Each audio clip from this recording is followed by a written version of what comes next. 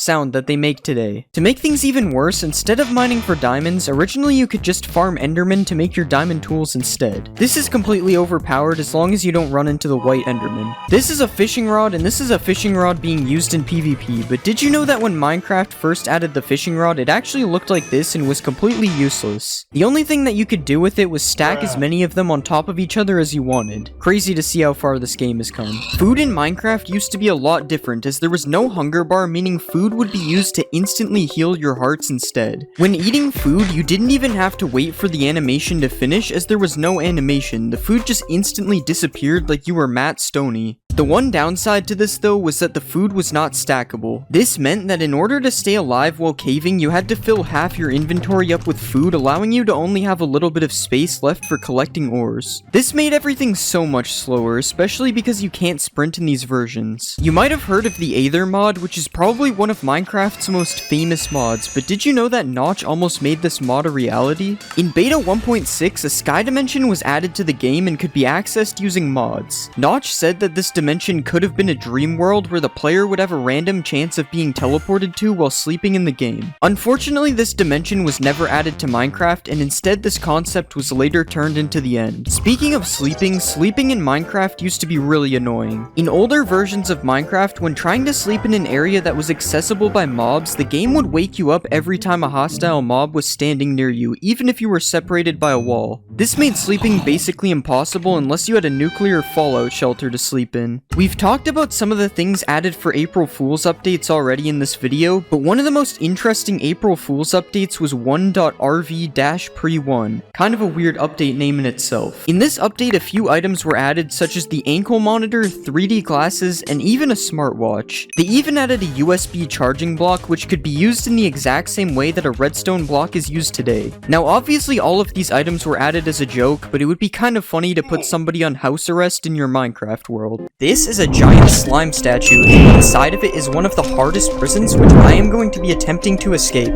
I spawned inside of a bedrock room with a sign that said the rules. No breaking signs. I walked out into another room and I saw a crafting table and a hopper. I opened the hopper and there was 8 iron inside. I looked up and there was a button on the roof as well as a 1-block gap, which I assumed was the exit to this room. The problem was I didn't know how to fit through the 1-block gap with only 8 iron ingots. I grabbed the crafting table and placed it so that I could look through the gap, but I found nothing. It wasn't until I checked my crafts that I realized what I needed to do. I needed to make 2 iron trapdoors, one to build up and the other to push me through the gap. So I placed the trapdoors, and after a few tries I made it to the other side. In the next room there's a 5-block gap with a pit of lava under it, and there were ice blocks below my feet.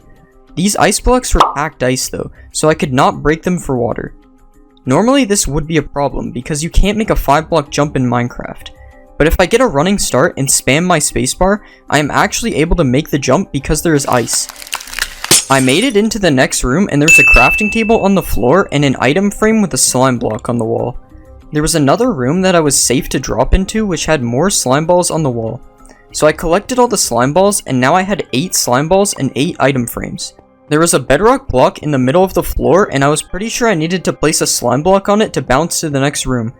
But I still needed 1 more slime ball to make a slime block. I looked around the room and found nothing, but then I decided to break the crafting table and the last slime ball was under it. So I put the crafting table back and I crafted the slime block. Now I could place the slime block on top of the bedrock block and jump to the next room. In the next room I found 2 item frames with a red and brown mushroom in them. There was also a slab and a deep slate block that was probably meant to blend in with the bedrock. So I broke the deep slate block and underneath it was a hopper that contained a bowl. I also tried breaking the slab, but there was nothing under it, so I put it back. I needed to make a 1.5 block jump, but the only thing I could craft was mushroom soup, so I had to be missing something. I looked around and eventually I found another deep slate block hiding in the bedrock. So I broke the deep slate and above it was a cornflower. I now knew exactly what to craft. I crafted a suspicious stew, and because I used a cornflower, the stew would give me jump boost. This jump boost would allow me to make a 1.5 block jump into the next room. Inside of the next room there was a long hole in the ground as well as a stone block in an item frame with a sign pointing towards it. There was another stone above me as well, so I grabbed the stone and dropped into the room.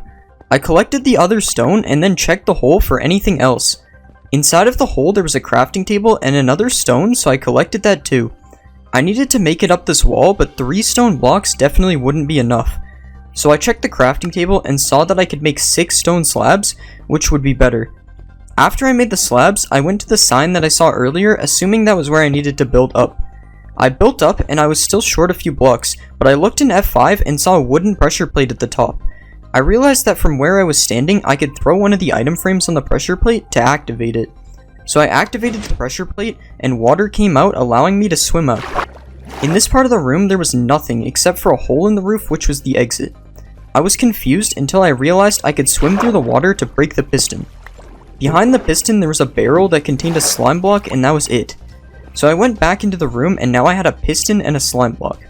If I placed the slime block on top of the piston and stood on it, I could boost myself up to the room, but the problem was I still needed to activate the piston. Luckily, I could break the pressure plate from before and I could throw an item frame on it to activate the piston and boost me to the next room. Inside of this room, there was a furnace in the corner, a hole with 3 beehives in it, a hopper on the roof, and a massive hole covered in signs. I opened the hopper first, and inside of it was 6 blocks of sand. Unfortunately, these would be of no use to get down the hole, so I had to keep looking. There was nothing else in this room though, so I decided to break the hopper. Behind the hopper, there was an item frame with coal in it, so I was pretty sure I had to smelt the sand. So I used the furnace to smelt the sand, and I was left with 6 glass. This still didn't give me a way to get down the hole though, so I decided to break the furnace because I didn't need it anymore. Behind the furnace there was a crafting table and I could only make 2 things. I remembered there were still beehives in the hole, so I made bottles to collect the honey.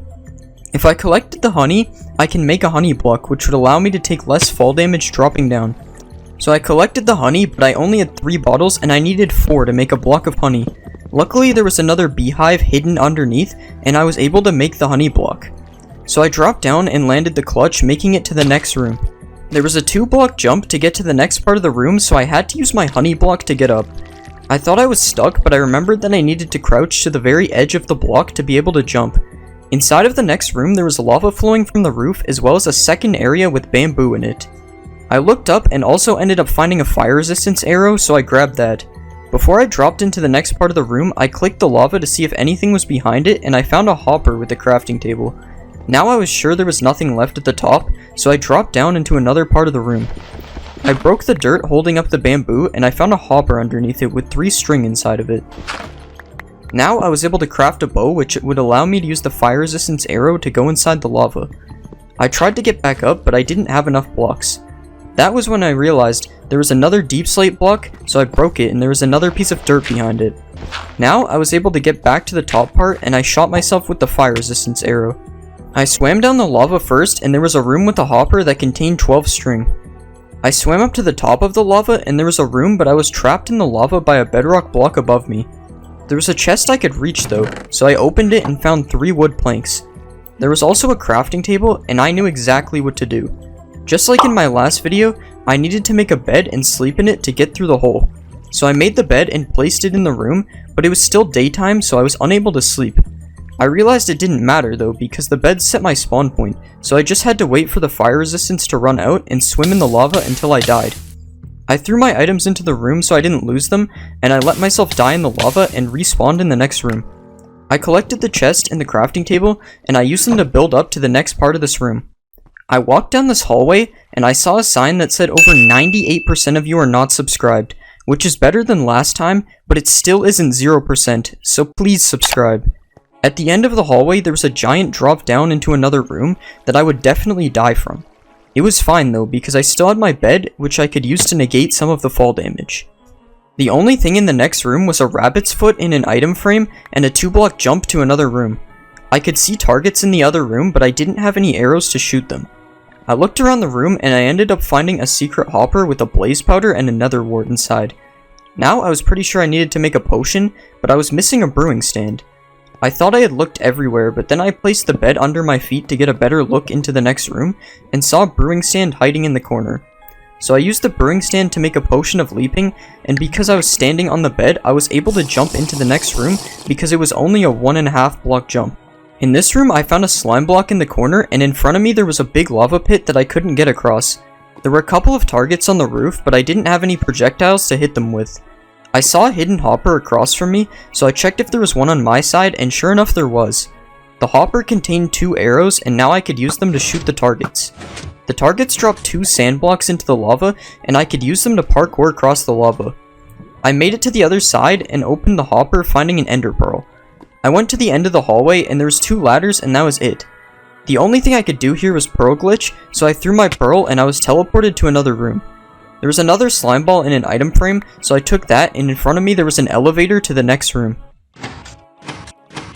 This room had lava falling from the roof, a single block of ice in the floor, 4 beehives with honey forming a staircase, and another part of the room higher up.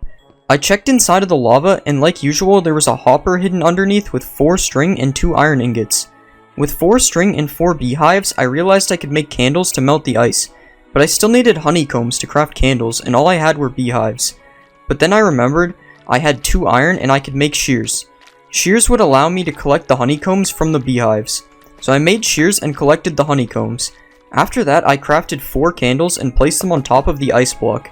I waited for the ice to melt, but then I realized I still had to light the candles for that to happen. I had nothing in my inventory to light the candles, but there was still one part of the room I hadn't checked. I used F5 and I could see there was a hopper in this part of the room, but it was still too high up for me to reach.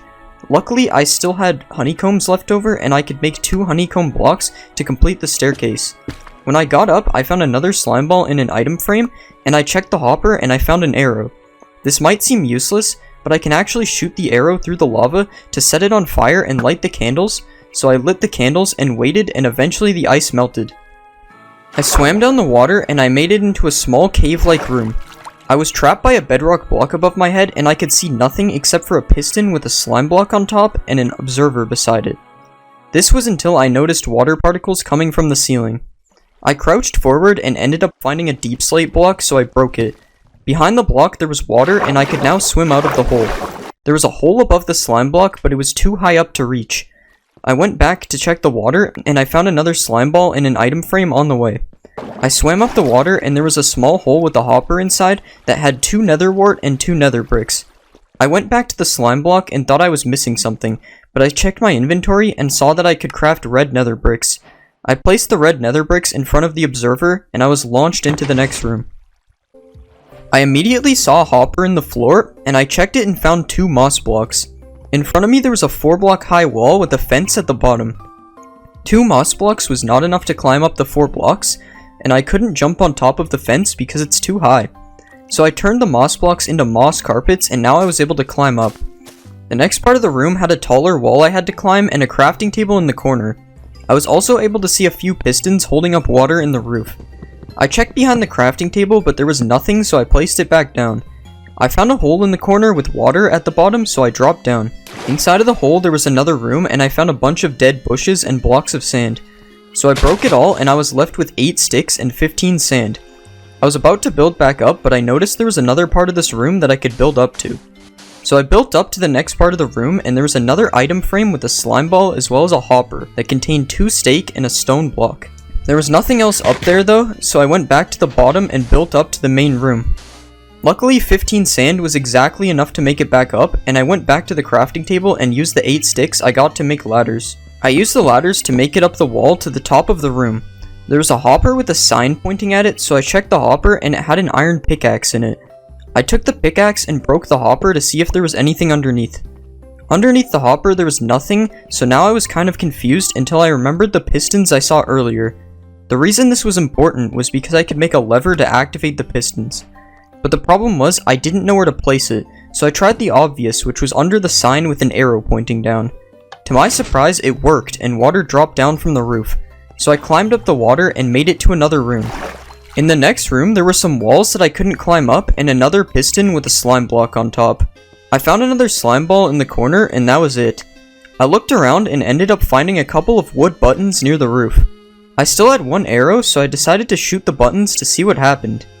It ended up activating the piston underneath me, and I was boosted to the next part of the room. In this part of the room, there was only a block of dirt, and I needed to make it up 4 blocks. I tried building up with the items I had, but it was impossible. That was until I remembered I can break the block underneath candles, and they stay floating. So I made a staircase out of the candles, and I climbed up the wall to another part of the room. In this part of the room, there were some leaves in the corner, and I had to cross a 2-block high gap to get to the next room. I could use the hopper I had from earlier, but I still had shears, so I decided to shear the leaves to build up instead. In the last part of the room, there was a sign with arrows and a pit of snow. There was a 5-block jump to the exit, and I was able to cross this with the hopper in my inventory. But I saw a block of powdered snow in the middle of the hole, so I decided to drop down in case there was something important. I broke the powdered snow, and there was a hopper underneath it. The hopper had a diamond shovel inside of it, and that was it. So I collected the snow and built back up and just built to the last part of the room. I found another slime ball in the corner, and there was a hopper that I couldn't reach, but I was able to reach it when I crouched, and there was a levitation arrow in the hopper. I looked up and I saw a hole in the roof, so I shot myself with the levitation arrow and floated up to another room. In this room, there was a hopper on the roof. I opened it and it had 12 sand in it. There was another slime ball in an item frame and a furnace and a crafting table at the end. I looked up and there was a big hole, but I only had 12 sand, so I wouldn't be able to get to the top. I knew I was missing something, so I tried breaking the hopper, but I found nothing. I broke the crafting table as well, and behind it there was a dried kelp block. This might seem useless, but a dried kelp block can actually be used to smelt all 12 of the sand blocks. So I turned all of the sand into glass, and now I was left with 12 glass blocks, which still isn't enough to get to the top, but I can actually turn those blocks into 32 glass panes. 32 glass panes looks like it is enough to get up the hole, so I tried building up and it was just enough to make it to the ladders. I was in a room full of lime wool and I tried to break out of it, but everything was covered in barriers. I looked down and there were 2 bedrock blocks that were positioned kind of like the ones from the room I did earlier. There was a sign that said, "I hope you have them all," and another slime ball in an item frame. I picked up the slime ball and now I had 9 slime balls and I knew what to do. I crafted a slime block, lined myself up, and jumped, placing the slime block underneath my feet. I made it to the exit and there was a big drop that I wouldn't survive. Luckily there was an elytra and a firework rocket on the walls, so I took those and I escaped the prison. This is a giant dragon egg, and inside of it is one of the hardest prisons, which I am going to be attempting to escape. I spawned inside of a small bedrock box, so like usual, I looked in F5. I saw a popped chorus fruit in an item frame that was out of my reach, and eventually I found a hopper on the floor. I jumped and I could barely see the hopper, so I opened it and there was an ender pearl inside. I used the ender pearl to escape the box and collected the popped chorus fruit from the item frame. I was in another bigger room with an entrance to another room that I needed at least 4 blocks to get up to. There was another hopper on the ground and I opened it and I got a water bottle and that was it. There was nothing else in this room, so I started breaking the hoppers to see if there was anything behind them. There was nothing beyond the first one, but beyond the second one there was a hole, and inside of that hole there was another hopper. I opened the hopper and there were 2 blaze rods, and now I knew how to make it up to the next room. I crafted 4 end rods using the popped chorus fruit and a blaze rod, and that was just enough blocks to make it up. In the next room there's a bunch of quartz ore in the corner and a hole in the top corner leading to another room. There was also a hopper in the corner that had 1 coal and 1 gunpowder inside of it. I looked around and ended up finding a block of TNT hidden in the roof, but that was all I could find. I needed 3 blocks to get up to the room, but I only had 1, which was the TNT. I knew that I needed to do something with the quartz, but if I broke them with my fist, they wouldn't drop anything. That was when I realized I could use the TNT to blow them up, and I would have them drop the quartz. But the problem was, I still needed something to light the TNT, and none of the items I have would do that. That was until I noticed I actually have enough materials to craft a fire charge. I just needed to turn the blaze rods into blaze powder, and then I was able to make 3 fire charges using the gunpowder and coal. So I lit the TNT and went behind the wall to make sure I didn't take any damage. Then I went back into the room and picked up 14 quartz, and now with these quartz I could make 3 quartz blocks, allowing me to build up to the next room. In the next room, I collected an item frame with a phantom membrane, and there was also a hopper with 5 nether wart. I saw there was a huge drop down to another room, but it was way too far to survive. I needed a way to get down, and I assumed I needed to make a slow falling potion with the items I had, but I was missing a brewing stand. So I went back and checked behind the hoppers in case I missed something, but there was nothing behind them. Now I was confused, so I took another look down the hole, and that was when I found a brewing stand hiding on the side. So I made an awkward potion, and then added the phantom membrane to make a slow falling potion. Then I drank the potion, and I glided down to the next room. In the next room, I walked over 2 pressure plates that actually took my potion effect away, and there was nothing in this room except for an oak log. But the oak log was all I needed to get to the next part though, so I made 4 oak planks and used them to build up. In the next part of this room, there's a huge pool of lava leading to an opening on the other side. There was also 2 dispensers really high up in the roof, and a hole with a crafting table and a pressure plate that I assumed I needed to activate.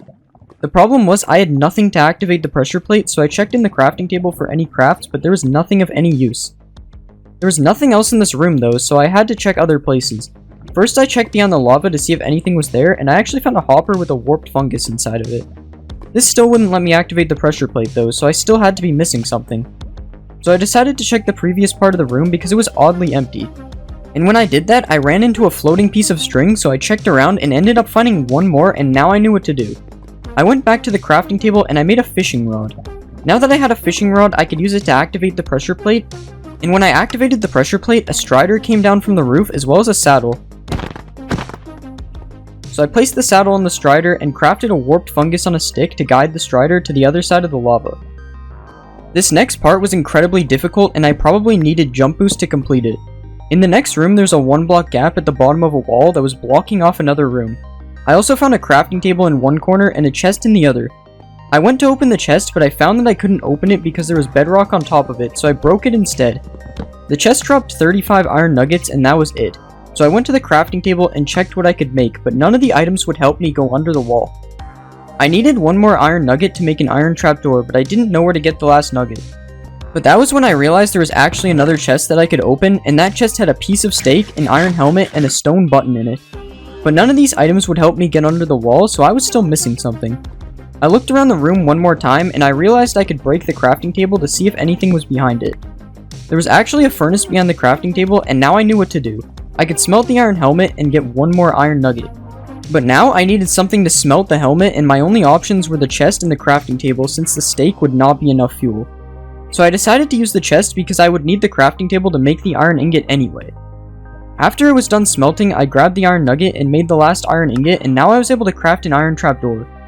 I placed the iron trapdoor with the button beside it, grabbed my crafting table, and crawled underneath to the next room. In the next room, there was an entrance to another room that was 3 blocks up, and it looked like it could be the exit because I could see the sky. So I looked around and found a chest with 5 nether wart in it, and that was it. So I picked up the 2 chests in this room, and I actually noticed that one of them was a trap chest. Now I had enough blocks to make it to the next room, but I decided to make a nether wart block with the 9 nether wart, and I used that instead of the trap chest because it will most likely be used in another room. Now I was in another room, and I thought I had escaped, but it turns out there was barrier blocks in the way, and I could not escape. There was a block of ice on the floor, and that was it, and it looked like there was a massive fall underneath, and I had to find a way to melt it. At first I thought this would be easy, and I used a fire charge to set the ice on fire, and waited, but that actually didn't work. So I needed another way to create a light source, and I was confused until I found the secret opening in the barrier blocks. In the secret opening, there was a chest, and inside of it there was 4 candles, so I placed the candles on top of the ice and lit them using my last fire charge. Eventually, the ice melted, and I made it down to a weird room where there was a crafting table in the middle with a sign above it that said "Third Sign." There was also a platform in the corner with a hole in the roof above it, and that was way out of my reach.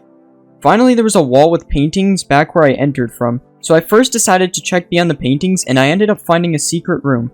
Inside of the secret room, there was a furnace, and it contained 3 raw copper, and I decided to use the 2 signs on the wall to smelt the copper. I went back and broke the sign that said "Third Sign," and I used that to cook the final piece of copper. Now that I had 3 raw copper, I was able to craft a lightning rod, and I used it to climb up to the platform. When I made it to the top of the platform, I checked the hole, and there was a hopper that contained a totem of undying. That was all that was left in the room though, so I decided to start checking behind things. I checked behind the paintings and I found nothing else, but when I broke the crafting table, there was a trail of redstone with a sign above it that said "Activate here." So I broke the trap chest and placed the chest under the sign, and then opened the chest to activate the redstone. The redstone ended up removing 2 of the bedrock blocks on the right wall, and there was another room with a massive drop to an end portal. The end portal was not finished though, so I still needed an Eye of the Ender to go to the end. So I looked around the room and I found a hopper right above me that contained the eye. Now I was able to drop all the way down because of my totem, and I activated the portal to go to the end. When I made it to the end, I spawned on a platform with a huge structure above it, and I walked forward and had all my items removed by a command block. So I broke the pressure plate so that didn't happen again, and I walked to the end of the platform. There was flowing lava which probably led to the structure above, and I clicked behind it and found a glass bottle and a blaze rod. I also found a slime ball hidden at the end of the platform, and that gave me half the items to make a fire resistance potion. So I looked around some more, and eventually I found a hidden brewing stand and a sign that said subscribe, which reminds me that over 96% of you are still not subscribed, so if you are in that group, please subscribe. I opened the brewing stand and there was nether wart in it, so now I was just missing water to make a potion. I looked everywhere for water, and I thought I was missing something, but then I found the water source hidden off the edge of the platform. So I made a really risky jump and filled my water bottle and then went back to the brewing stand. I made a magma cream with the slime ball, and I made one fire resistance potion, and now I would be able to climb up the lava. So I drank the fire resistance and swam up the lava, and when I made it to the top, I was in another room which had 4 popped chorus fruits hidden in different areas. I used the chorus fruits to make 4 purple blocks, and I used those to climb up to the other part of the room. This room was a giant platform, and there were 2 observers in it as well as 2 rooms on the side that I didn't have enough blocks to climb up to. So I decided to look around the edge, and I found a dropper which contained 1 piece of bedrock and an end crystal in it. I used the bedrock to finish a staircase to one of the rooms, and inside of this room there's a hopper with 2 different types of logs and an oak plank in it. There was also a space I had to crawl under. So I made a crafting table and crafted a boat and then used it to go under the wall. On the other side of the wall there was another hopper with a piston, a slime ball, and 4 honey blocks, and now I knew where this was going. Now that I had a few blocks, I used them to build up to the other side of the room, and inside of it there was a bunch of iron ore. I knew this iron ore was put there for a reason though, so instead of breaking it, I used the end crystal to break it so that raw iron would drop. The explosion revealed another room behind the iron, and this room had a furnace inside of it that contained 8 sticks, so I decided to smelt the 3 iron. 3 iron would be the perfect amount because it would leave me with enough sticks to make a pickaxe, and I could use the pickaxe to break the observers in the main room. The reason I would want to break the observers is because I have almost everything to make a flying machine, but the observers are one of the things I'm missing. So I smelted the iron, and while doing that, I noticed something weird. The iron was immediately disappearing after it smelted, so that meant there was a hopper behind it. So once I was done smelting, I broke the furnace, and sure enough there was a hopper which contained the last items I needed to make a flying machine. So I crafted my pistons into sticky pistons, made a pickaxe and broke the observers, and then I made a flying machine. After that, I activated the flying machine and flew to the end island. And on the end island there was a giant dragon egg, and inside of it was the exit to the overworld.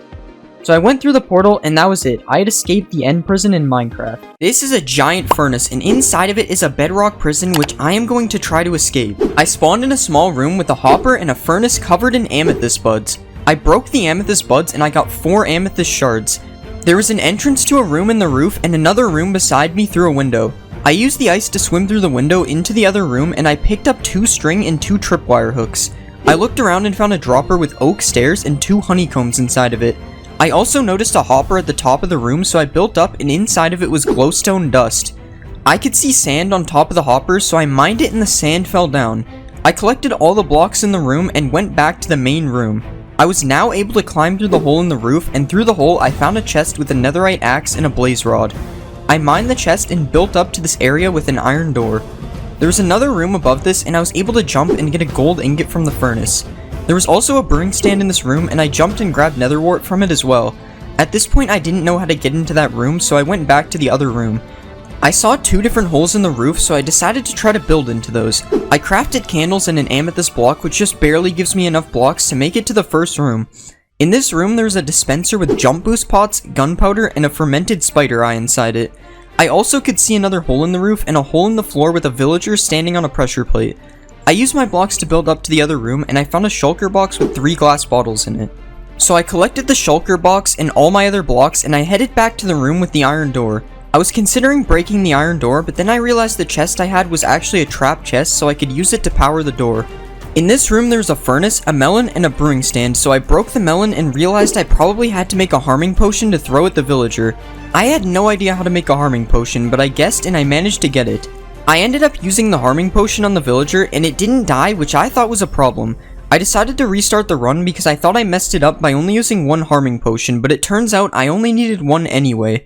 Hitting the villager with the potion gave me a shulker box, and I used that shulker box plus the jump boost to climb up to the next room. In this room, I found a chest with 2 cobwebs, 4 sticks, and 1 iron ingot.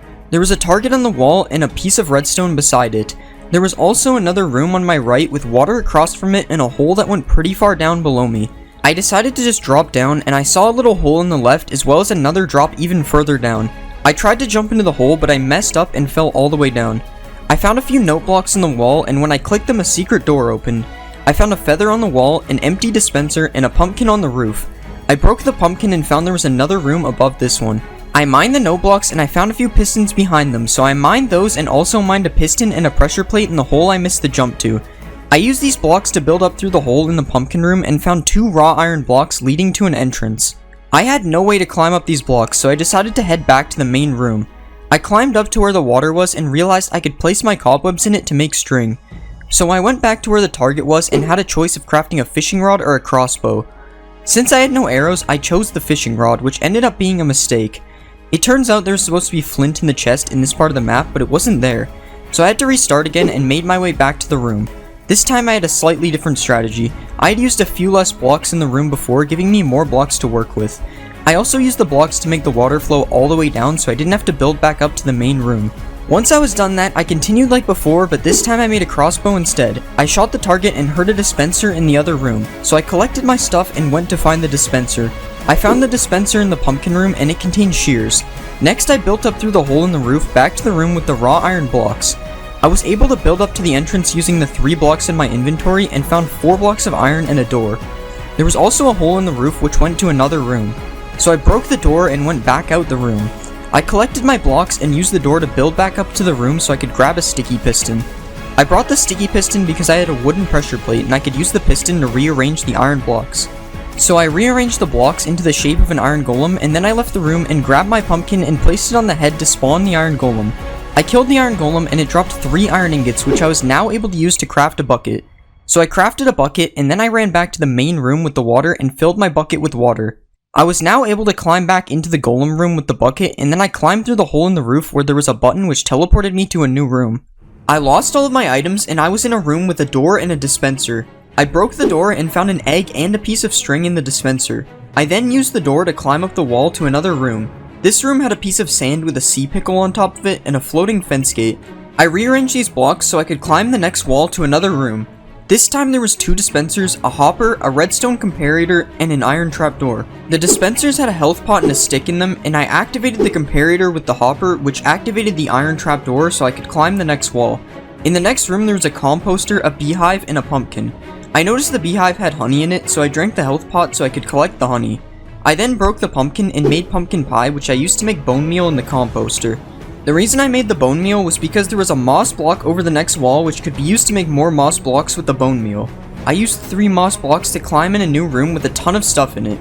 There was a piston, a slime block, a hay bale, a comparator, and an observer. The next room was too high for me to reach, so I used the piston and slime block to make a launch pad powered by the observer. When I got up, I found a dispenser with 6 blaze rods and a slime block which I broke. There was also a target in the wall with an unlit redstone lamp above it. There was another room on the left, so I used my blocks to climb up. There was an iron door maze on the other side, and when I crossed it I found a hopper with a crafting table, a stick, and a piece of string. There was another room on the right, so I climbed up there and found another room with lava and a cobblestone wall. I checked the lava and there was nothing under it, so I went back to the main room and figured out how to craft more blocks. It turns out I didn't need the blocks though, and I was able to get over the wall by setting myself on fire and jumping. I made it over the wall and found a furnace with a popped chorus fruit inside of it, and I made end rods so I could climb another wall. Over the wall there was a big room with a brewing stand, a hopper, and a donkey behind some fences. I could also see a half-full cauldron, and when I dropped down I found 3 furnaces containing 4 popped chorus fruit, 9 kelp, and 2 raw iron. The donkey had a backpack with 1 stick and 1 string inside of it, and the hopper contained 1 nether wart. I saw a dispenser on the roof and I was unable to reach it, so I killed the donkey for its chest, but the dispenser was still out of my reach. I then used some weird recipes to craft 8 purple slabs, and I went back to the other room with the target. I crafted a fishing rod which I was able to use to hit the target, and when I hit it nothing happened in this room. So I went back to the other room and now there was lava falling from the roof. I had everything to make a fire resistance potion, so I used a few blocks to parkour to the brewing stand and made the potion. I drank it and I climbed the lava where I took the bucket and filled it with the lava from the dispenser. I then broke my blocks and used purple slabs instead since I could break the blocks I used before, and then I parkoured to the next room. There was a staircase which led down to a room with a 3-block high wall that had a strider on top of it. I used my saddle from earlier to climb onto the strider and I fell into another room. There was a furnace and 3 clay blocks in this room, but before I did anything I went back to kill the strider because it dropped string. Unfortunately I had to sacrifice a purple slab to get the items out of the hole, but I figured it would be worth it. At this point I realized I had a few seconds left on my fire resistance, so I collected the clay and climbed up using the lava. There was a hopper up here with another bucket inside it and a hole with an entrance to a room above it. I saw nothing in this hole, so I decided to just skip it, and I made it to a different room where I got 2 tripwire hooks. There was another drop further down where I found a maze on my left and cobwebs on the right. I went through the maze where I found a hidden dropper with another bucket, 13 redstone, and a block of TNT. I also found another room which I had to build up to, but I decided to go back and use the TNT to break the cobwebs first because I could use the string to make more blocks. I built up to the iron door room, and this part made 0 sense to me, so I did some crazy stuff which was definitely not from the tutorial, and I made it to the next room. In this room there was a hopper with 2 glowstone blocks and an egg, and then I used this hopper to build up to another room without losing too many blocks. Now I was in a room with a cow for some reason, and I decided to just craft wool and build out to the next room. This room was actually the final room, and I found a ladder which was the exit to this prison. This is a 1-block prison, and I am going to attempt to make it to the final island and escape. I spawned on top of a bedrock block with a carpet under my feet and a crafting table underneath it. I looked around and there was a bunch of islands surrounding me, and there was a bedrock block with a cobblestone wall closest to me. I grabbed the carpet and looked above me, and I found a composter. I grabbed the composter and used it as a block, and now I needed 1 more block to get to the cobblestone wall. I looked around some more and saw a chest on top of the bedrock block above me. So I tried opening the chest, and I was barely able to open it. Inside of the chest there was 2 stacks of apples, and that was it. 2 stacks of apples might seem useless, but in Minecraft you can actually right-click composters with food items, and eventually you will get bone meal. So I spam-clicked all the apples, and I had exactly 9 bone meal, which was enough to craft a bone block. I used the bone block to build up to the next platform, and now I could see there was a ladder on the other side. I used the carpet to get to the top of the cobblestone wall, but I was still missing a block to jump up to the next part. So I carefully broke the chest, and then I broke the carpet and placed the chest underneath me. Then I placed the ladder on the bedrock block and climbed up. I made the jump to another island, and now I needed 6 blocks to climb up to the next island. The problem was I only had 3 clay blocks, so I looked around, but all I found was a furnace and a crafting table on the edge of the island. So I broke the clay, and underneath it there was actually a dried kelp block and an item frame. If you didn't know, a dried kelp block is actually one of the best fuel sources. So I smelted the 12 clay to make 12 bricks. After that I made bricks, and I was confident that you got more than 1 brick block from 4 bricks, but I was wrong. So I still had 3 blocks, but luckily bricks can be made into slabs, and that gave me 6 slabs so I could climb up to the next island. On the next island there was a random sign, so I broke it. There was also an empty cauldron and some sort of lava thing above it that was covered in bedrock that led up to another island. I went further and found a staircase leading to another platform, and there was a hole in the ground, and I found a hopper that had 3 raw iron inside of it. There was also a bunch of droppers covering the rest of the island, so I searched them all and found a fire resistance potion. There was also a furnace blending in with the droppers, and there were 4 saplings inside of it, so I decided to use them to smelt the iron. The saplings only smelted 2 of the iron, so I used the sign to smelt the last piece. After the iron finished smelting, I went back up to the main platform and found a dropper that had dripstone in it. Now I had a good idea of what to do, so I went to place the dripstone above the cauldron, and I actually found another behind the cauldron, so I placed 2 of them above it. I was going to use the dripstone to fill the cauldron with lava, and after it filled, I could collect the lava and use my fire resistance to climb up to the next island. But I still needed to craft a bucket. I was about to drop down and use the crafting table from the previous island, but then I would have no way back up. So I looked around some more and ended up finding a crafting table at the end of the island. Now I was able to make a bucket, and I waited for the cauldron to fill with lava, and then I used my fire resistance to climb up to the top. So I made it up to the next island, and there was a mix of dirt and gravel on this island, as well as a wood plank which had 2 sticks on the sides. So I collected everything on the island, and that gave me 2 sticks, 1 wood plank, 8 gravel, 2 dirt, and 1 flint. I needed to build over the void to the next island, so the gravel would be useless to get across, and because of this I knew I was missing something. I opened my inventory and saw I could craft coarse dirt with 2 dirt and 2 gravel, so I made that, but now I only had 4 blocks. But if you remember from this video, you can actually duplicate coarse dirt if you have a shovel, and I had the materials required to make one. I just needed to find a crafting table, and like usual, there was one on the side, so I crafted a shovel. Now I could right-click the coarse dirt with the shovel, and I mined the dirt to get 4 regular dirt. I crafted more coarse dirt and did this one more time, and now I had 10 blocks that I could use. So I built to the next platform and made it with 1 block to spare. On this island there was a hole with a furnace in it and a 1-block hole with a bunch of rails inside of it. I couldn't get inside of this hole, so I needed to find something to get through. I dropped down into this gap and there was a crafting table as well as a piece of raw iron hidden inside of the hole.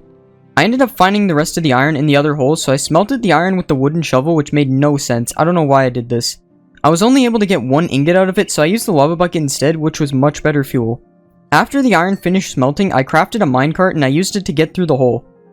I almost suffocated because I thought the minecart would keep moving, and I got out and it put me on a tripwire which removed all my items and gave me permanent mining fatigue. Now I was unable to break blocks, so I collected the string from the tripwire and also picked up the stick I found on the wall. I walked out and there was an arrow and an item frame, and there was also 2 more sticks. I saw a target in the air and I assumed I needed to shoot it, but I still need a bow and I didn't have a crafting table. So I looked around a little more, and all I was able to find was a hopper on the side of the island that contained a fire charge. At first I thought this was useless, but then I realized I could actually use the fire charge to burn this wood plank I was trying to break. Once the plank burned, there was a hole underneath it, and inside of it there was a crafting table. So I crafted a bow and shot the target, and I thought nothing happened, but I turned around and a staircase appeared to another part of the island. So I climbed up the staircase and found a block of sand, and there was a platform that I couldn't get to because it was a 5-block jump. There was another area at the top of the staircase with a cow and a creeper trapped inside of boxes, and there was also a sign that said "press this" with a smiley face and a button underneath it. I looked around the room a bit more because I did not trust the smiley face at all, but all there was a platform above me that I couldn't reach. So I pressed the scary button and the creeper started floating. At first this made no sense, but I realized that when I pressed the button, the creeper was given levitation. The reason this was important was because I could make the creeper blow up and it would drop a lingering levitation potion effect which I could use to go to the platform above me. So I walked up to the creeper and found out it was actually named subscribe, so please subscribe because the creeper literally died for this. Once it exploded, I was given levitation and I flew up to the platform and noticed that I had levitation for way longer than I needed. Luckily there was water on the island, so I positioned myself and landed inside of it. At the end of the island there was a hopper with 2 iron ingots and 1 raw iron, and that was literally it. So I dropped back down to the top part of the island and barely survived with 2 hearts. I ended up finding a hopper with steak in it though, so I was able to heal back up a little bit. Now that I had enough iron to make a bucket, I ran back to the island that had a minecart, and surprisingly the furnace was still cooking, so I used it to smelt the iron. Now I was able to run back and craft a bucket which I used to milk the cow to remove my mining fatigue. I broke the sand at the bottom of the staircase and I used it to make the 5-block jump to the other island. On this island there was lava flowing from the sky, netherwort and magma cream inside of item frames, and a cauldron that had a little bit of water left inside of it. There was also 3 slabs on the ground, so I broke them to check what was underneath. Under the middle slab, I found a hopper which contained a silk touch hoe, and that was it. I also broke the slab behind the cauldron and found there was a brewing stand under it. It was obvious that I needed to get a fire resistance potion, but I was still missing a water bottle. I realized there was nothing else on this platform, but then I remembered something. There was actually 4 glass on top of the cage that had a cow inside of it on the previous island. So I jumped back to the other island and used the silk touch hoe to collect the glass and free the cow. Now I had 4 pieces of glass, so I was able to use one of them to build back to the island, and I used the other 3 to make glass bottles. Next I grabbed the water out of the cauldron and I made 1 3-minute fire resistance potion. I drank the fire resistance potion and swam down the lava fall, and I made it to another room. In this room there was obsidian in the form of a large nether portal with 1 missing block which had water flowing behind it. So I used my empty bucket to grab some of the lava which was all over the floor, and I used it to complete the portal. Now that the portal was complete, I still needed to light the portal. I had nothing in my inventory to light the portal, so I figured I missed something and began looking behind the lava. With time running out for my fire resistance, I was able to find 8 string hidden in the lava. At first this seemed useless, but I realized I could make the string into wool blocks. The wool blocks could then catch on fire and light the portal if I got lucky. So I placed down the 2 blocks of wool, and luckily they lit the portal, and now I was able to enter the nether. When I entered the nether, I was free, and I had escaped the prison. My friend trapped me on a cloud in Minecraft, and the only way to escape is by completing a puzzle, but the problem is I only have 30 minutes to escape. So I logged on and I spawned in a large bedrock room with an open roof, and it was raining inside. I looked up and I could see a chest with a sign underneath it and lava that flowed all the way down to the bottom of the room. There was also an item frame with netherwort and another item frame with a slime ball in it, so I collected those. I found an entrance to another room on the top left, but it was too high for me to reach, so I was stuck. I decided to spam right click in the lava, but I wasn't able to find anything behind it. I did the thing, and I could see another room behind the lava, but there was nothing to extinguish myself on the other side.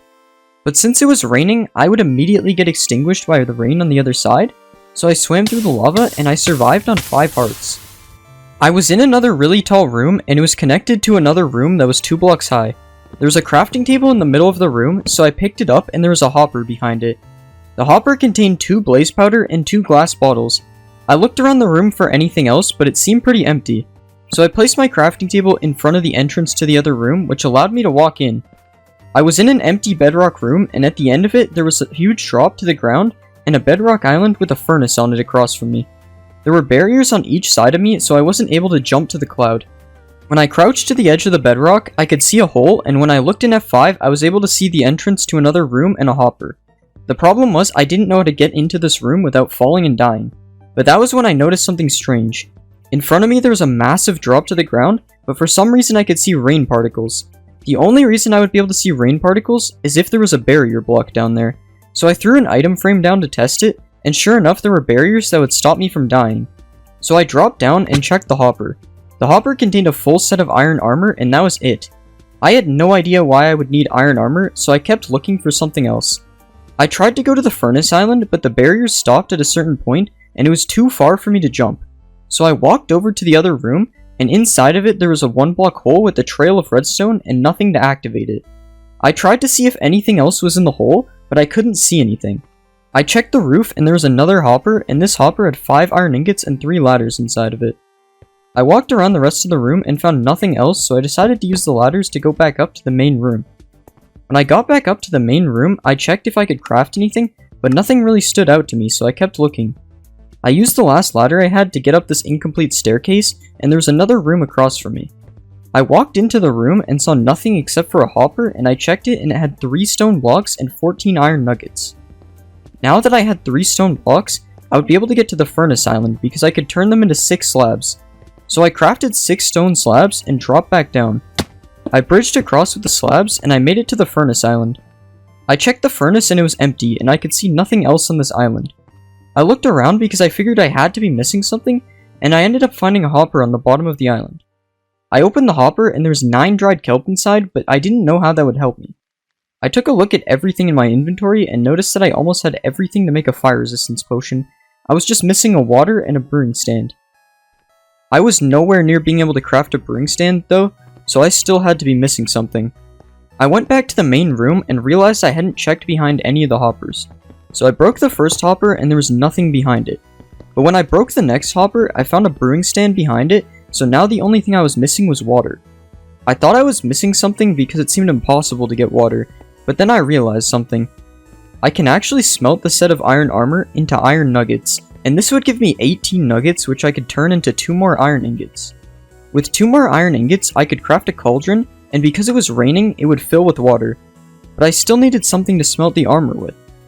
I checked to see if anything in my inventory could be used to smelt, but nothing worked. But while doing that, I realized that I had 9 dried kelp, which I could craft into a dried kelp block.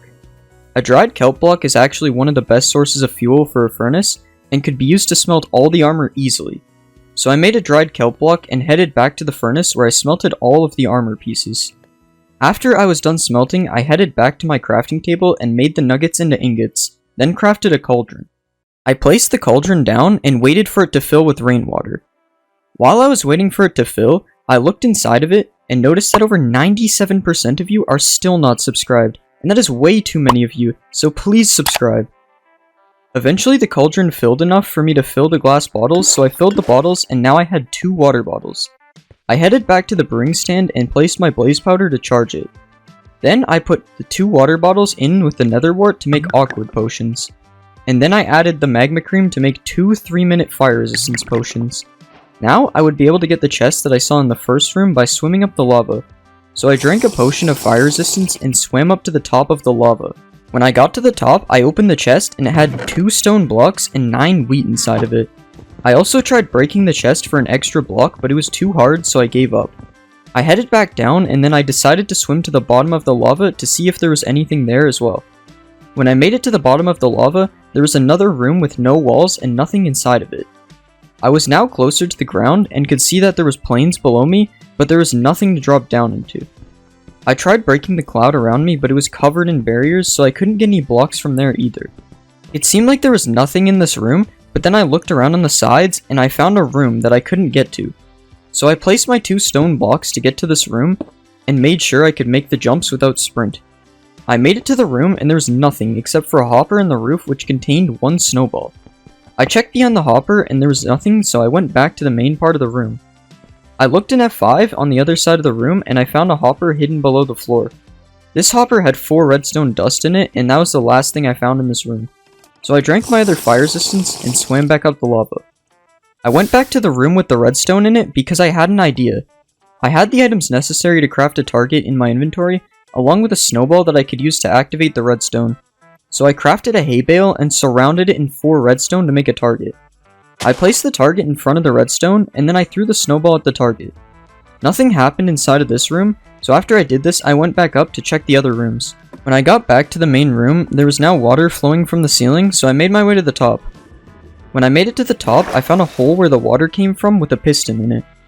There was also an item frame with a piece of steak, so I grabbed it and ate it. There was also a 4-block wall which looked like I needed to climb it. So I looked on the other side of it and I could see there was more of the room on the other side of the wall. I needed 3 blocks to climb up, but all I had was my crafting table which I left behind in the previous room. So that left me with 2 blocks that I still needed to get. I realized I could break the piston, so I broke the piston and it started flowing towards me in the water. I picked up the piston and that was another block, so I only needed 1 more. So I placed the piston down and dropped down to get my crafting table. But when I dropped down, I realized I had this ladder that I used to get to another room, so I broke the ladder and went back to get my crafting table. Now that I had the ladder, I didn't even need to use my crafting table to climb the wall. So I placed the ladder and I climbed to the other side. On the other side, there was a staircase to get back up and a hopper. So I dropped down and opened the hopper. Inside of the hopper, there was a wet sponge and that was it. I didn't really know why I would need a wet sponge, so I figured there was still something missing. I thought maybe it was some crazy craft I've never heard of, so I checked the crafting table, but there was nothing I could craft. So I looked everywhere for anything else I was missing, but then I realized I forgot to break the hopper to see if anything was behind it. So I broke the hopper and there was a deep slate slab behind it, and when I looked closer, I ended up finding a second hopper which contained 27 iron nuggets. It was now obvious what I needed to do with the sponge. So I crafted my nuggets into 3 iron ingots and then I made a bucket. The reason I made a bucket was because I could cook the wet sponge in the furnace and collect the water by placing the bucket in the bottom slot of the furnace. So I headed back to the furnace and placed the wet sponge in the top slot and my crafting table in the bottom slot. I then placed my bucket in the bottom slot and waited for the sponge to finish cooking. Once the sponge was done cooking, I had a dry sponge and a water bucket, and now I could make it to the ground safely by placing water off the side of the island. But that was the boring way, so I jumped off and I made the MLG instead, and that was it. I had successfully escaped a cloud in Minecraft. This is one of the hardest prisons in Minecraft, and I will be attempting to escape it, starting now. The second I spawned in, I looked around. I was in a bedrock box stuck behind iron bars. There was another room, so I broke the iron bars and walked into the other room. In this room, there was a chest out of my reach, a lava fall, a crafting table, and a hole which I assumed was where I needed to go. First, I checked behind the lava and I found a chest. The chest had 3 blackstone and a blaze powder in it. I knew I could craft blackstone slabs, but I decided to check the rest of the room first. While searching, I found a barrier block in the middle of the room. I looked around and I ended up finding more, and I realized I could parkour on them. After jumping to the first block, there was no more blocks to jump to. From here, I could use the blackstone and make it to the chest, but I decided not to because I had blaze powder, which hints to me having to make a brewing stand. It ended up not mattering though, because I tried jumping towards the chest and I was able to open it for a second. This gave me everything I needed to make a fire resistance potion. I drank the potion and started to climb up the lava. At the top of the lava there was another chest and it gave me an ender pearl.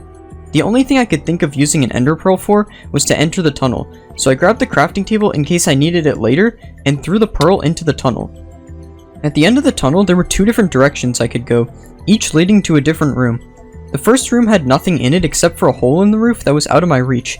The second room had a floor made of ice that looked like it had something underneath it. I decided to drop into the second room because it seemed more promising. Under the ice I could see lava and magma blocks really far down. I knew I couldn't lift this fall, so I needed a way to get down. The obvious way down was the ice, but if I break the ice nothing is going to happen because there isn't a block underneath it. Luckily, I picked up the crafting table from earlier, and I was able to use that to get water. I swam down the water and ended up in another room. This room was decorated with terracotta on the walls and lava and magma blocks on the floor. Unfortunately, there were barrier blocks preventing me from breaking out. Because of this, I assumed there had to be a missing barrier somewhere. After checking most of the room, I finally found one that was missing, and under it there was a chest with 3 ladders, a trapdoor, and flint. I realized there was nothing else in this room, but I remembered the room on the left of the tunnel had a hole in the roof, and I was pretty sure 3 ladders would allow me to reach it. So I decided to climb back up the water and use the crafting table and trapdoor to get back into the tunnel. I dropped into the other room, and luckily 3 ladders was enough to get through the hole. When I made it to the top, I had entered a hallway with a bunch of different things. There was an armor stand with a sword and a cobweb on top, obsidian in the shape of a nether portal, and a hole in the roof that I had no way of accessing. When I got further down the hallway, I found another room with a giant pit of lava. There was a room on the left, a pig across from me, and a big hole in the wall exactly on the other side, and more cobwebs. I grabbed the sword from the armor stand and broke the cobwebs, making sure none of them fell in the lava. I checked my crafts, and the only thing I could make was a block of wool, so I did that. I used the block of wool to parkour to the room on the side and found a chest with a carrot and a saddle. I was very familiar with what I could do with these items because of this video, and I used the carrot to lure the pig towards me. Once it walked over, I jumped and landed the pig clutch. Now I was on the other side, but all I had was a crafting table and I still couldn't get to the next room because it was 2 blocks up. While trying to figure out what to do, I found a secret chest above the hole and it had 3 sticks. I went back over to the crafting table and made the only thing it let me make, a fishing rod. Even with a fishing rod, I still didn't know what to do. The only thing I could think of was fishing in the lava. But fishing the lava turned out to be a waste of time, and now I was stumped. I decided to check the hole again, but this time I checked in F5. I was hoping I would find another chest, but instead I saw a horse all the way at the bottom. If you didn't know, you can use fishing rods to pull mobs towards you. So now I knew how to get down, but I still had to be careful that I didn't die of fall damage getting off the horse. So I brought the horse up, and luckily I was able to survive the fall, and I made it to the next room. This next room had 2 hoppers on both sides of me and a random button on the wall. Pressing the button did nothing, so I decided to open the hoppers. The first one had an emerald with a sign above it that said you might need this later. And the other hopper had steak, a golden apple, a blast protection 4 chestplate, and a TNT. Now that I had all these items, I still needed to find a way to make a 3-block jump. If you've played Bed Wars before, you might be familiar with the TNT jump, where a TNT explosion is used to boost a player. So, I used the button to activate my TNT and jumped over the wall. In this part of the room there were 3 new things: a hole in the roof, a dispenser, and some sort of hot tub. There were signs between the water and the lava, but if anything was under the lava, it was too far to reach. The items in my inventory weren't of much use either. At this point, I was stumped until I found this terracotta on the roof. The terracotta was the same dimensions as the hot tub, and all but one of the blocks were red. This must be some sort of indicator to where I need to look in the lava. The only problem was the lava was still too far down to reach anything. This part seemed impossible until I realized I was missing something. I thought all of the items in my inventory were useless, but it turns out I actually had one useful item.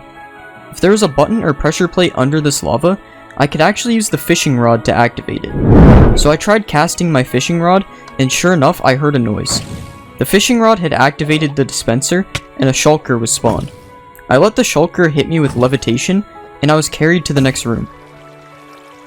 I walked down this long hallway, and I thought about the fact that over 99% of you are not subscribed. The next room contained a bunch of holes in the wall. Each hole had a hopper in it with the exception of the top left, which had a boat.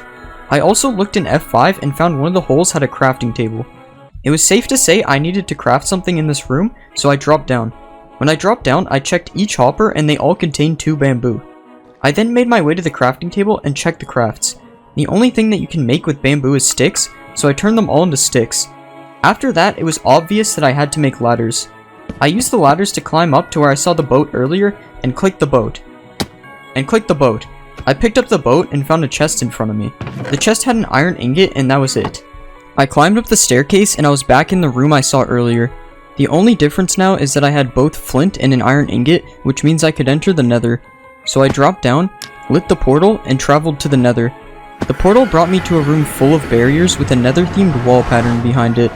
There was also a beacon and some slabs that made a staircase to the top. I wouldn't be able to jump on these half slabs, so I needed to find a way to get up. Inside of this room there was a beacon, which meant I could get jump boost if I had an ore. I remembered I still had the emerald that I was supposed to keep for later. So I used the emerald to get jump boost and I climbed up the stairs. But you probably realized there was another way out. Instead, I could use the boat to climb up the half slabs. But I don't think this was intended, so I used the jump boost instead. At the top of the room, there was a big bedrock path leading to the exit of this prison. I went through the portal, and that was it. I had successfully escaped the prison. Apparently you can clutch using the new wind charges. Okay, so let's just jump off here. And yes, this one is true. I didn't take any fall damage. And speaking of fall damage, does a breeze take any fall damage?